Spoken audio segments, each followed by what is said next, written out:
Assalamualaikum warahmatullahi wabarakatuh. Perkenalkan, nama saya Rizky Padilah dari kelompok 4 yang beranggotakan Delia Citra Sulistiawati, Risna Mutiara, Sintia Rizka Dewi, dan Firna Anggraini.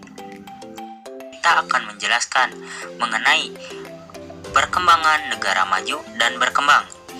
Kita akan menjelaskan negara Jerman. Aspek yang dikaji, yang pertama bentang alam, sosial budaya, sistem politik dan pemerintahan, ekonomi, kesejahteraan, kesehatan, dan pendidikan.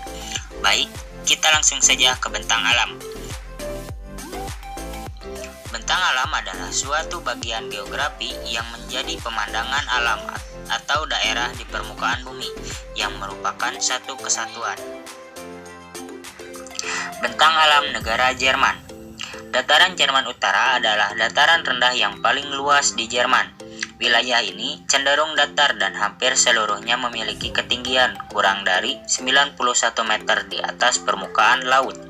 Wilayah ini dialiri oleh sungai-sungai utama yang mengalir ke utara menuju Laut Utara dan Laut Baltik. Sungai-sungai tersebut termasuk Sungai Elbe, Ems, Oder, Rin, dan Weser. Di sungai-sungai ini terdapat banyak pusat industri dan pelabuhan besar. Dataran tinggi tengah adalah wilayah plato yang membujur dari daerah yang hampir datar sampai pegunungan. Dataran tinggi tengah dilingkupi oleh bebatuan dan tanah yang tidak subur. Sebagian besar plato memiliki ketinggian 300 sampai 760 meter dari permukaan laut. Puncak-puncak tertinggi yang melebihi 910 meter adalah Gunung Harz dan daerah hutan Thuringia. Perbukitan Jerman Selatan adalah perbukitan yang memanjang dari barat ke timur laut. Sebagian wilayah ini dialiri oleh Sungai Rin dan dua cabangnya, Sungai Main dan Sungai Neckar. Sungai Danube mengaliri wilayah bagian selatan dan menuju arah timur. Alpen Bavaria adalah daerah pegunungan Alpen, rangkaian pegunungan terbesar di benua Eropa. Pegunungan Alpen Bavaria ditutupi salju dan memiliki ketinggian lebih dari 1.800 meter. Puncak tertinggi di Jerman, Gunung Zugspitze, dengan ketinggian 2.963 meter, berada di kawasan ini. 2. Sistem politik dan pemerintahan. Politik. Nama negara, Republik Federasi Jerman, Bundesrepublik Deutschland, bahasa Jerman, atau Federal Republic of Germany, bahasa Inggris. Bentuk negara, Republik Federasi dengan sistem pemerintahan demokrasi parlementer dengan dasar negara demokrasi yang dituangkan dalam Konstitusi Grundgesetz tahun 1949. Untuk lambang negara, burung elang atau Adler, lagu kebangsaan Deutschlandslied, ciptaan Joseph Haydn. Bendera terdiri dari 3 strip dengan urutan warna dari atas, hitam, merah, dan kuning emas, perbandingan ukuran 5:3.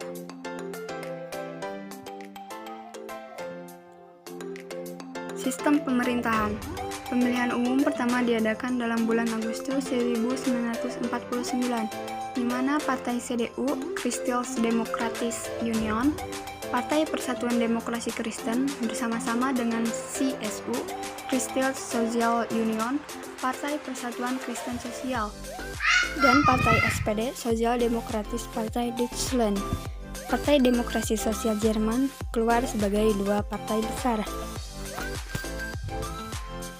Kemudian ketiga negara sekutu barat secara politis menyatukan wilayah yang dikuasai menjadi Republik Federal Jerman atau RFJ pada tanggal 21 September 1949 dengan Bonn sebagai ibu kota sementara. Sosial dan budaya. Bahasa Jerman tergolong ke-15 bahasa Germanika, suatu rumpun dalam kelompok bahasa Indo-Germanika. Bahasa Jerman merupakan bahasa ibu yang paling banyak penuturnya dalam Uni Eropa. dan termasuk ke 10 bahasa yang paling banyak dipakai di dunia. Sekitar 120 juta orang memakainya sebagai bahasa ibu. Sejak era Kaisar Wilhelm pada akhir abad ke-19, seusai Perang Dunia II, orang menyadari bahwa Jerman hanya dapat kembali ke komunitas bangsa sedunia apabila dihindarinya kesan adanya semangat budaya nasional yang berlebihan. Dengan mempertimbangkan hal itu juga, pada saat pendirian Republik Federal Jerman tahun 1949, orang mengingat tradisi federalistis dan menyerahkan kewenangan budaya kepada negara bagian. Baru sejak tahun 1999 terdapat Menteri Negara Kebudayaan dan Media pada Kekanseliran Federal. Ada banyak hal-hal yang bisa digarisbawahi, tidak hanya mengambil kebiasaan buruk orang-orang barat seperti alkohol, seks bebas, dan obat-obatan terlarang, tetapi tidak sedikit juga nilai positif yang ada di lingkungan Jerman. Di antaranya, tepat waktu, tidak memandang tinggi rendah orang lain, saling membantu di tempat umum, memiliki banyak aturan, dan juga menghargai privasi. Orang Jerman sangat suka hidup teratur dan terencana. Saking teraturnya, ada banyak sekali peraturan yang mengatur hidup mereka. Mulai dari membuang sampah, memarkir mobil, tidak boleh berisik dari jam 10 malam sampai jam 7 pagi, kadar alkohol yang boleh dikonsumsi, dan lain sebagainya. Bahkan mereka memiliki kantor pemerintahan yang disebut Ordnungsamt, yang secara harafiah berarti kantor peraturan. Orang Jerman punya asuransi untuk apapun, wajib hukumnya untuk memiliki asuransi jika hidup di Jerman. Asuransi kesehatan adalah asuransi dasar yang setiap orang harus punya, namun biasanya mereka juga punya asuransi untuk rumah, mobil, atau barang-barang lainnya. Bahkan ada juga asuransi yang disebut Haftpflichtversicherung. Jika kamu memiliki asuransi ini dan kamu menghancurkan benda milik seseorang, maka pihak asuransi yang akan menggantinya. Yang keempat, aspek ekonomi. Aspek ekonomi pada bidang kesejahteraan. Ekonomi kesejahteraan Jerman sebagai federasi adalah negara polisentrik dan tidak mempunyai pusat ekonomi tunggal. Hanya 3 dari 100 perusahaan terbesar Jerman berkantor pusat di Berlin. Gedung bursa efeknya pun terletak di Frankfurt am Main. Perusahaan media terbesar, Bertelsmann AG, berlokasi di Gütersloh. Produsen mobil terbesar ada di Wolfsburg, Stuttgart, dan München. Jerman adalah konsumen energi terbesar kelima di dunia dan 2/3 energi negara ini diimpor pada tahun 2002. Jerman juga konsumen listrik terbesar di Eropa dengan total 512,9 terawatt per jam. Pemerintah Jerman memulai kampanye konservasi energi dengan menggunakan energi terbaharui seperti matahari, angin, biomasa, dan geotermal. Pemerintah menargetkan memenuhi setengah energi negara ini dari sumber terbarukan pada tahun 2050. Selanjutnya, aspek ekonomi pada bidang kesehatan. Kesehatan Jerman memiliki sistem asuransi kesehatan sosial nasional tertua di dunia yang berasal dari Undang-Undang Sosial Otto von Bismarck yang mencakup Undang-Undang Asuransi Kesehatan tahun 1883, Undang-Undang Asuransi Kecelakaan tahun 1884, dan Undang-Undang Asuransi Hari Tua dan Kecacatan 1889. Bismarck menekankan pentingnya 3 prinsip utama, yaitu solidaritas, pemerintah bertanggung jawab untuk memastikan akses oleh mereka yang membutuhkan, subsidi, kebijakan dilaksanakan dengan pengaruh politik dan administratif terkecil, dan korporatisme badan perwakilan pemerintah dalam profesi perawatan kesehatan menetapkan prosedur yang mereka anggap layak.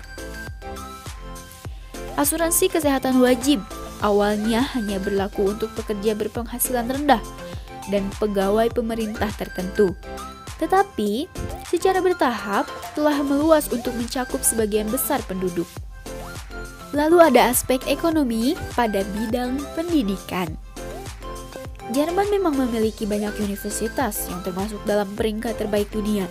Penilaiannya didasarkan oleh berbagai aspek, seperti konsep inovatif pembelajaran, fasilitas canggih, dan faktor pendukung lainnya.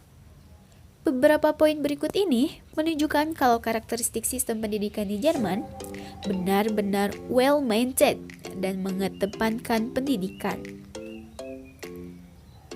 Yang pertama, Jerman memiliki keunggulan dalam penelitian pembelajaran. Yang kedua, begitu beragamnya bidang studi yang ada di Jerman. Yang ketiga, pengembangan keterampilan pribadi dan intelektual. Terima kasih untuk perhatiannya. Mohon maaf bila banyak terdapat kesalahan. Wassalamualaikum warahmatullahi wabarakatuh. Apakah ada yang ingin ditanyakan?